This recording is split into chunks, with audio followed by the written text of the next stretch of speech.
Welcome, everybody, to another Wolf Talk with your host, Mr. Banks, and my co host, No Risk, No Premium. I know we had a long hiatus and you guys missed us, so we finally came back to bless you all. Chris, what's been going on, man? How have you been doing? We had to bless your guys' YouTube Yeah, YouTube page on your fucking computers. What's up, man? How you doing? dude, I'm Act doing like good. I'm asking what's up, like we don't talk all day every Yeah, day. right? But it's good to see you again, I guess. Man, finally Man, here, right? what's been going on? Yeah, I know. What's been going on, dude? Nothing. Just Some, working with the group every day and trading, obviously having fun. yep. You and I are doing some things behind the scenes as far as curriculums and just making sure everything's in order and shit. But bro, we've had quite the bear market rally there for a Yeah, we second. did. All of it to flip your hips and get long there. A lot of people got burned trying to go long there. Yeah, I saw a Yeah. lot of people getting short every pop, and they just Yep. kept on popping. And all of a sudden, like before we knew, we were back at 430, and we were just at 370 Yeah. on SPY, dude. But dude, that's what those bear market rallies do, bro. Yeah. They're trying to catch you off sides and just hit the Ripper Magoo on you, and make you think the top is in and it's not. But that kiss Exactly. off the 200-day moving average was pretty much the solidification, and then obviously after Powell spoke for 9 whole minutes and crashed the market on Friday, Yep. I think that was a pretty good, clear inclination that the Bears are back in town. You know what I mean? Yeah, he made it a point that there's going to be no pivot from them. So Yeah. yeah, he said Listen, it he was ain't 8 pivoting. minutes of him shaking with his. I've never seen him so intently read, and I'm like, wow, I feel nervous watching him read this. And he basically, when he said he said the word pain, like you're gonna Yeah. feel pain, and I'm like, hmm and then the market was like, like Red Devil's candle fucking dick down. I'm like, here we go. But yeah, man, It that's was about it, needed. bro. We were overextended for I'm sure. actually going out to catching a plane this Thursday, Oh, going for really? my buddy's bachelor party, Oh, going to nice. Where are you Idaho. headed? Very random, but it's Ooh, gonna be fun. Idaho. Mr. I know. Potato. I Okay. know. Mr. Can you, Potato, can you have got to me eat a some baked potatoes up potato. there? I guess so, bro. Yeah. So No, we're that'll be heading out fun there for for a sure. weekend. Oh yeah, we're going to some place with it's kind of like a resorty town, I guess. I don't even know the Okay. name of it.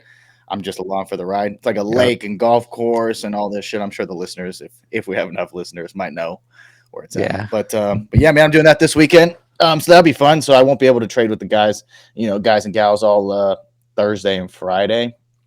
We'll miss But you. nonetheless, excited for that. Yeah, bro. I mean, I really haven't done anything since we went to Vegas last, and that was all the way back in like April.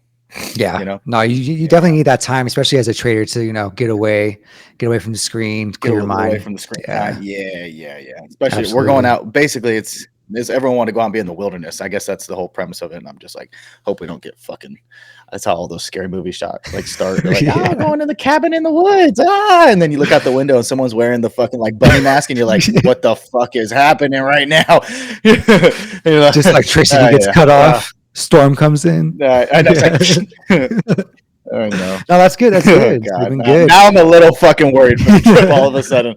I'm like, It'll be shit. straight. Nah, man. That's about it. What's been going on with you, bro? Nothing. Just been working and trying to get that curriculum done as well. Building up the group. Starting a book club.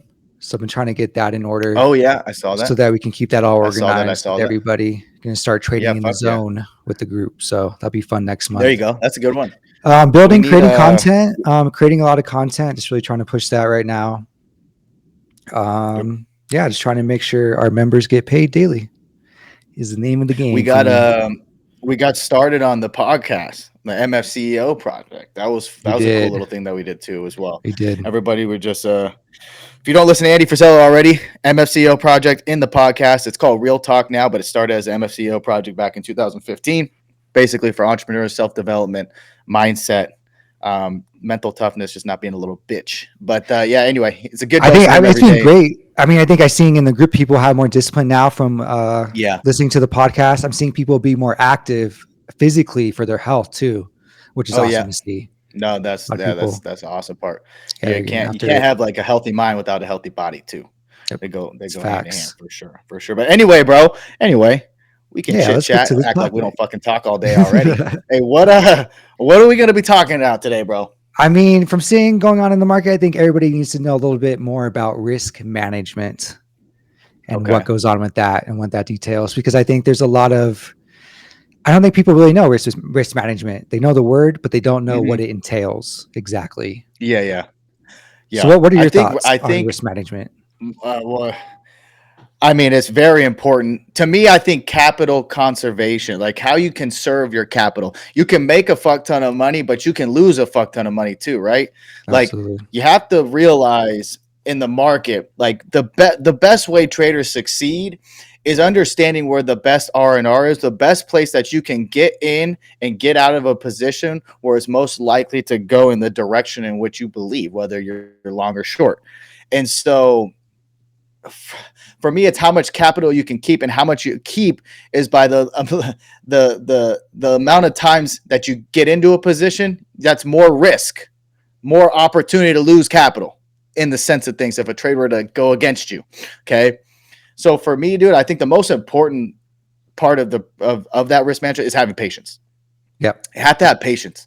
We talk about doing our homework, right? We post levels on YouTube, in the chat, detailed word, actual paragraphs of like, this is what we're seeing on charts, actual to the decimal level. I think if you have to have patience. You have to be able to sit and watch every tick until we get to that level, right? Agree. Like for example, if we're going to use SPY, right? And we're thinking I'm just gonna make stuff up. We have to hit 400 to take calls, right? That's our support. Okay, we're Yeah. gonna hit 400, which today is like the 50-day moving average or whatever, or like this week. And we open up at 404, and the next resistance above is 406, right? But we're thinking, hey, we're gonna take calls off 400. Well, you're gonna have to wait until that level comes. Okay, and that goes for any stock. You have to wait to get there. Okay. And that's hard because when that market opens, it feels like, fucking teenage schoolboy at the high school dance popping a boner everywhere, bro. I mean, like, you're Yeah. just like, you're ready to go when the moment the fucking market opens. And when you do that and you have that little bit of anxiety and FOMO, you usually do something stupid. You buy in the fluff. So having Yeah. patience, 100%. I agree. Okay. You have to have patience, bro. And then understanding the sizing, like, the sizing of your position. A lot of people don't have a lot of money to start in options. So let's say you have Mhm. $500 or $1,000 in your account, which I think is enough to start. Um, First off, you got to find contracts that are priced to your To your account size. account.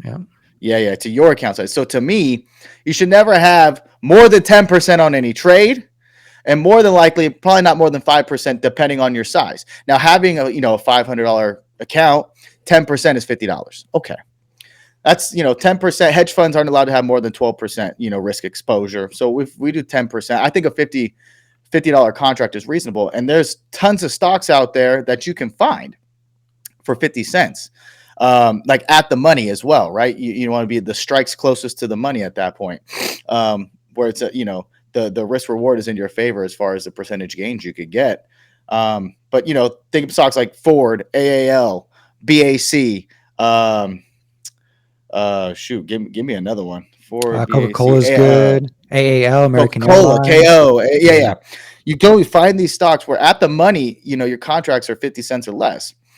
Yeah. And if you're like, well, okay, yeah, they're always 50 cents or less always at the money. It's like, okay, but you have to have patience. You also need to realize what your exit strategy is too. So in turn to understanding the sizing, you have to think, hey, is the stock at a level where if either it's going to bounce or reject, is it enough of a move where I could at least get whatever your goal is?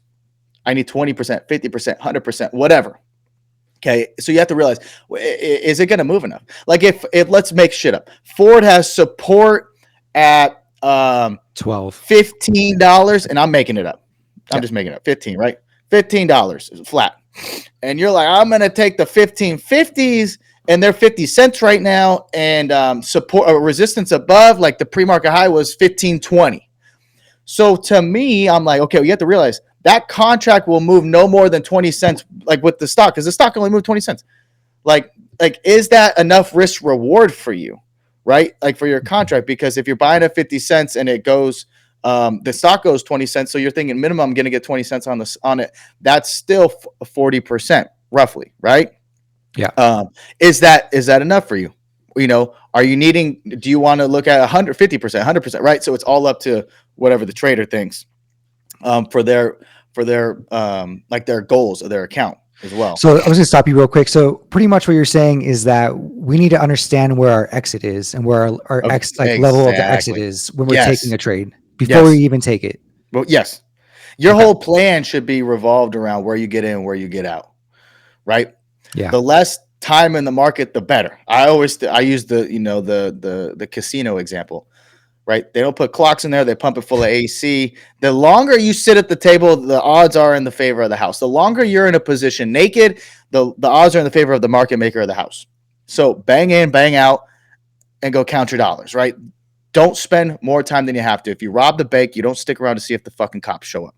No. Pretty simple as Been that. robbing banks And then lately? two, and that as well. I think your exit strategy could be either level to level or just percentage gains. If you need 10%, you take 10%. Right? But I think If your account's big enough, I think you should yeah, but keep the levels you should be. still. Keep the levels in The there. levels need to be like for the Oh, Ford yeah. example, $15 support. We're buying the call. It goes 10% because stock, it moved, and it's still not at the resistance level where you would want to be out of the position fully, right? But you got 15% right there. You fucking take 90% of your position off. Maybe you write a few contracts up. Maybe if it's just one contract, you take it off, you lock it in, right? Yeah. And you lock it in, you bang in, bang out. And then the next important thing is this, and I'll leave it as my final point. Get that contract or stock the fuck off your screen once you get out, right? Yeah. Just take it off. Because if you go back and look, and that, the contract was 50 cents, you sold it at 70, that's 40%. Then it went to $1.50, and you're like, fuck. Should have, I could have made 300%. Like, that's for your mental, right? That's bad because you executed exactly what your game plan was. And by doing that, you're saying, oh, that was a shit game plan. I shouldn't have done that. Next time, I'm just going to hold. Yeah. Like, no, that's the wrong mindset. You're going to get clapped because the next time you get in a position, like you might not be in the same, like, you know what I'm saying? The mindset, you're going to lock in your 20%. You're like, hey, this is when I'm supposed to be in and out of the trade. Okay. And then you're like, but fuck, last time, bro. Like last time that shit went crazy. You're like, oh my God. You're like, I'm going to hang on to it. Next thing you know, the trade's against you and you're red. Yep. When you could have locked in the profit, but you didn't. So, all those times that every time you had a green trade and you were like, should I take profit? Like, nah, I could go more. And then it went red and then you sold for a loss. Like every single time that happened, imagine if you just took profit, no matter what the profit number, like you didn't let it go red, your account would look probably so much different, right? Oh, so much greener. Like so much greener. Sorry, and I think one thing to add is like, we're not consistent traders worry about how much they can lose on the trade and not how much they can make on the trade. I think that's a pretty big thing to keep in mind. It's not how much, I can make 50, 100%. It's okay. My risk reward, my stop loss is at 10%. I could lose this much on this trade. It's a good risk to reward, not how much I can make on the trade. Yeah. I think when you start developing that mindset, you're going to protect your capital a lot more. And you're also going to only take A plus setups because you're not going to take a setup where you can lose a lot of money potentially, right? You're only going to take that setup where, the risk is very minimal on it, where, you're going to take calls you've been basing out, riding on a support. The risk to reward is definitely going to be the call side, not the put side right there. So that's just one thing to keep in mind with the risk management, especially with the small account. Yeah. Especially a small account. I think too, the last one I'll leave too is understanding what the state of the market is in. Meaning, the market does two things. It trends and it consolidates. Okay. So it trends, let's say it trends up, then it consolidates, right? That sideways movement. And then it trends up again, right? So you want to make sure you understand what we're in. Okay. Are we in trend or are we in consolidation? Because that'll play an important part when, understanding supports and resistances, right? When you're in a consolidation, you're level to level. You're very strict. You're playing calls out support and like puts off resistance for the most part. And those levels are typically going to hold. But when you understand you can shift out of that and shift into trend, is that support going to hold the next time, right? So you need to be wary of that going to happen, because you could possibly buy a support where it's like, okay, it's tapped it enough times where it's no longer going to be support. We're going to continue the trend down. Like if the trend was down, for example. Yeah. So understanding if we're in a trend or we're in consolidation, that's the only two things market does. And in consolidation, that is a options worst nightmare if you are in shorter dated contracts. Okay, it is a premium eater. Okay, premium eater. Absolutely. So you have to understand that. And I'll leave it at that, bro. I think those are the those few points we hit as far as risk management. Yeah, I think that's pretty good. Yeah. So, and then I'll just to piggyback off of what you just said is, yeah, wait for more of those. If you have a small account, wait more so for those trend days, right? Yeah. When it's a consolidation, when it's really rangy, just don't trade. It's that simple. Yep. It's better to not lose money than to try to trade and lose money. And I think that's where I will leave it at. We're going to try to make these a lot shorter this time so that you guys can watch it all, get the facts out to you, get the information to you, and then we will see you next time. That was a good one. Like and subscribe, tell a friend. I'll see you guys on the 2-minute drill tonight. All right. Wolves are out.